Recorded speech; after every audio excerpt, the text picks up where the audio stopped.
Assalamualaikum warahmatullahi wabarakatuh. Saya Ainur Sofia binti Noridan dengan nombor metrik 280775. Bagi tugasan individu ini, saya akan membuat video tentang bab 7 iaitu penubuhan Malaysia. Pernahkah anda terfikir mengapa Malaysia berjaya muncul sebagai negara yang kaya dengan warisan kebudayaan?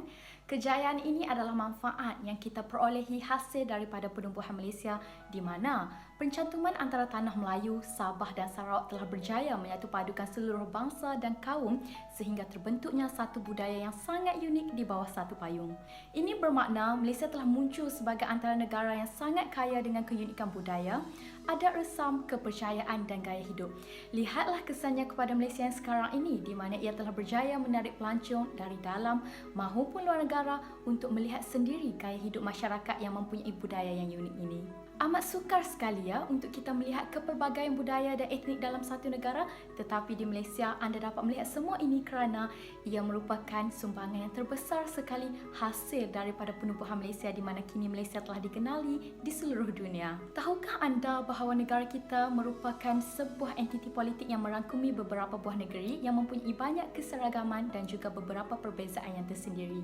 Keseragaman tersebut antara lainnya ialah dari segi bentuk populasi, iaitu dari segi jenis etnik dalam masyarakat, amalan agama dan adat resam, manakala perbezaannya ialah dari segi pengaruh politik dan corak pembangunan. Malaysia telah diisytiharkan penubuhannya secara rasmi pada 16 September 1963. Sebelum itu, negara kita dikenali sebagai Tanah Melayu atau Malaya atau juga dikenali sebagai Persekutuan Tanah Melayu. Negeri-negeri yang berada dalam Persekutuan Tanah Melayu adalah negeri seperti yang berada di Semenanjung. Semasa pentadbiran British, ia terdiri daripada negeri-negeri Melayu bersekutu, negeri-negeri Melayu tidak bersekutu dan negeri-negeri selat.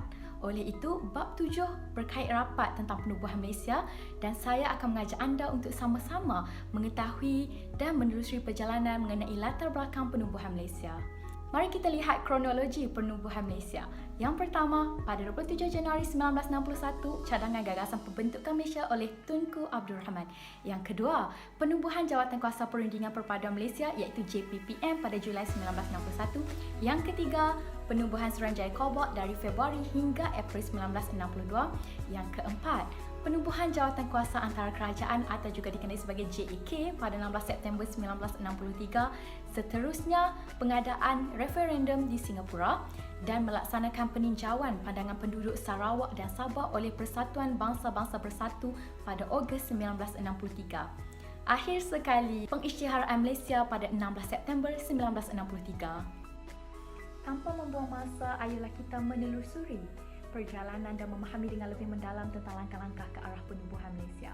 Yang pertama, penubuhan Jawatankuasa Perundingan Perpaduan Malaysia atau dikenali sebagai Malaysian Solidarity Council Committee JPPM. JPPM ditubuhkan bertujuan untuk menerangkan kepada rakyat mengenai gagasan pembentukan Malaysia dengan lebih jelas lagi. Walaupun pada peringkat awal Sabah dan Sarawak serta sesetengah pihak di Singapura menentang penubuhan Malaysia, namun sikap mereka ini mulai berubah apabila wakil Tanah Melayu yang hadir di persidangan Commonwealth di Singapura iaitu diketuai oleh Kapten Dr. Abdul Hamid Han yang mana beliau berpeluang menerangkan tentang gagasan penubuhan Malaysia.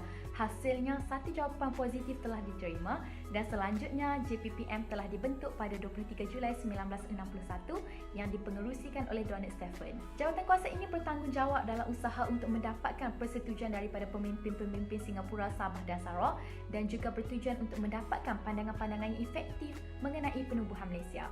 Pembentukan JPPM merupakan satu kejayaan diplomasi yang besar dan merupakan pembuka jalan kepada rundingan selanjutnya.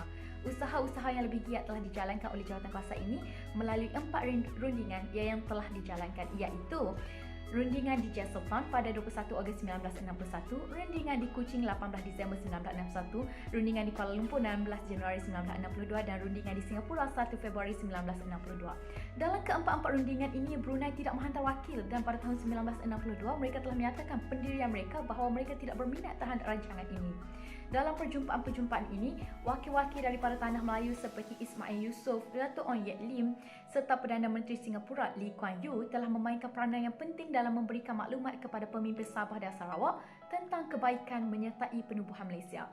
Di samping itu, mereka telah diundang dalam lawatan-lawatan muhibah ke Kuala Lumpur dan diberikan penerangan mengenai kemajuan yang telah dicapai oleh Tanah Melayu sepanjang tempoh kemerdekaannya. Seterusnya beralih pula ke Suruhanjaya Cobalt. Lanjutan daripada persetujuan yang telah dicapai dalam JPPM dan keputusan kerajaan Britain menyokong gagasan penubuhan Malaysia, satu Suruhanjaya telah dibentuk bertujuan untuk meninjau dan mengkaji pandangan penduduk Sabah dan Sarawak pada 16 Januari 1962. Ia telah dipengerusikan oleh Lord Cobalt, manakala ahli-ahli yang dilantik oleh Britain ialah Sir Anthony Abell dan Sir David Waterston. Selain itu, jawatan kuasa ini juga turut dianggotai oleh ahli-ahli yang dilantik oleh Kerajaan Persekutuan Tanah Melayu iaitu Ghazali Shafi dan Datuk Wong Po Ni.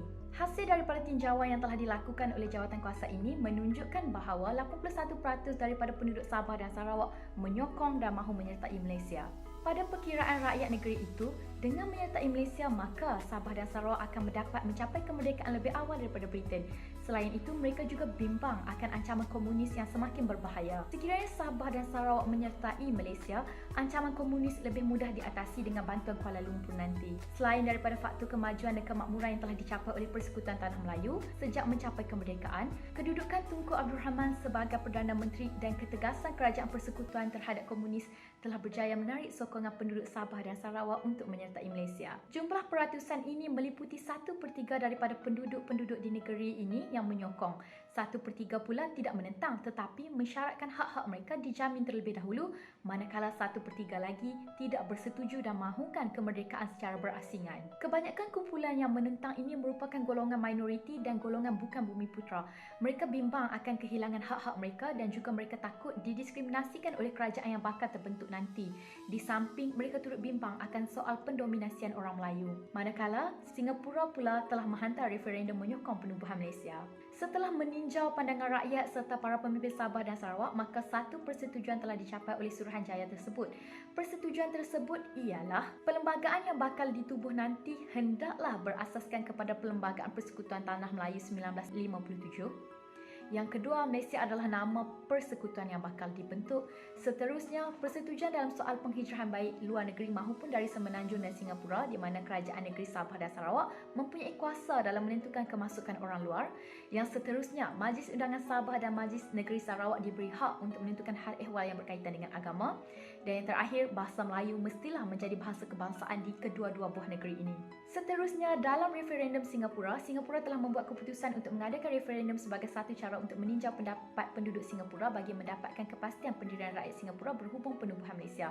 Secara holistiknya, pungutan suara bukan bertujuan untuk membenarkan rakyat Singapura menolak penubuhan Malaysia tetapi menerima cadangan ini dengan pendirian mereka yang tertentu.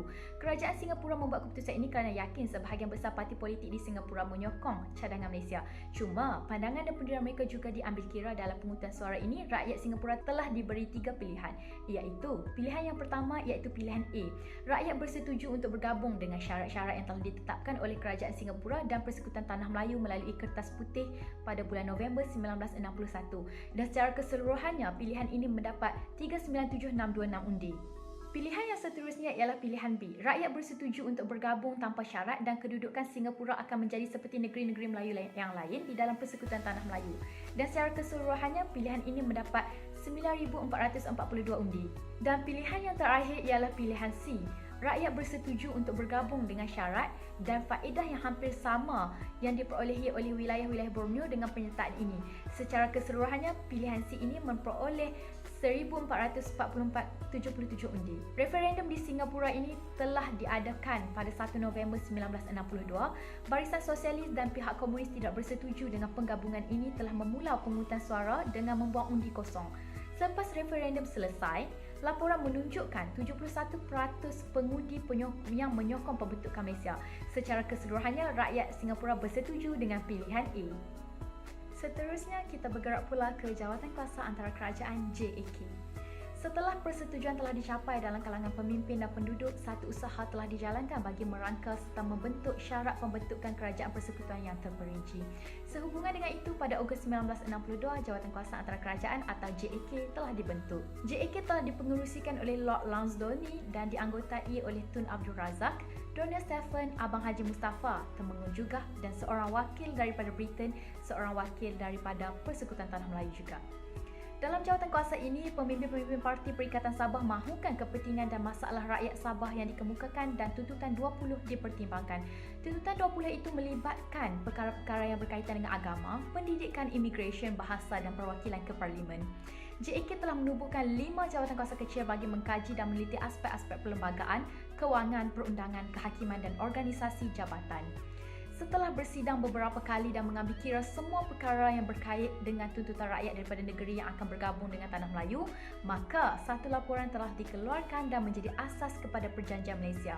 Penubuhan Persekutuan Malaysia kemudiannya diisytiharkan di Stadium Negara pada 16 September 1963. Generasi baru hari ini mungkin kurang memahami akan betapa pentingnya tarikh 16 September dalam catatan sejarah negara kita Malaysia. Tarikh 16 September 1963 adalah detik yang paling bersejarah yang menyaksikan penyatuan Persekutuan Tanah Melayu bersama Sabah, Sarawak dan Singapura dalam membentuk negara baharu yang bernama Malaysia. Walau bagaimanapun Singapura telah keluar daripada Malaysia pada tahun 1965, penubuhan Malaysia menurut Perdana Menteri Persekutuan Tanah Melayu Tunku Abdul Rahman Putra Al-Haj, menurut pandangan beliau, satu persekutuan yang besar perlulah diwujudkan yang merangkumi Persekutuan Tanah Melayu, Borneo Utara atau Sabah dan Sarawak, Singapura dan juga Brunei ke dalam satu bentuk entiti politik dan ekonomi yang sama. Walaupun ia telah tinggal sejarah, tetapi kesan daripada peristiwa penubuhan Malaysia ini telah memberi 1001 faedah kepada pembangunan agama, bangsa dan negara seperti yang dapat kita lihat pada hari ini. Pembentukan Persekutuan Malaysia telah menunjukkan pandangan jauh Tunku Abdul Rahman, iaitu Ketua Menteri Persekutuan Tanah Melayu pada ketika itu. Jadi, tidak hairanlah sekiranya beliau telah digelar sebagai bapa kemerdekaan Malaysia. Hal ini kerana kejayaannya memerdekakan bukan sahaja Persekutuan Tanah Melayu, tetapi turut memerdekakan Sarawak, Sabah dan Singapura. Semangat kerjasama, setia kawan dan sikap toleransi antara pemimpin dengan rakyat pula telah membawa kepada satu penggabungan Persekutuan Tanah Melayu, Sabah dan Sarawak dalam sebuah pembentukan negara Malaysia.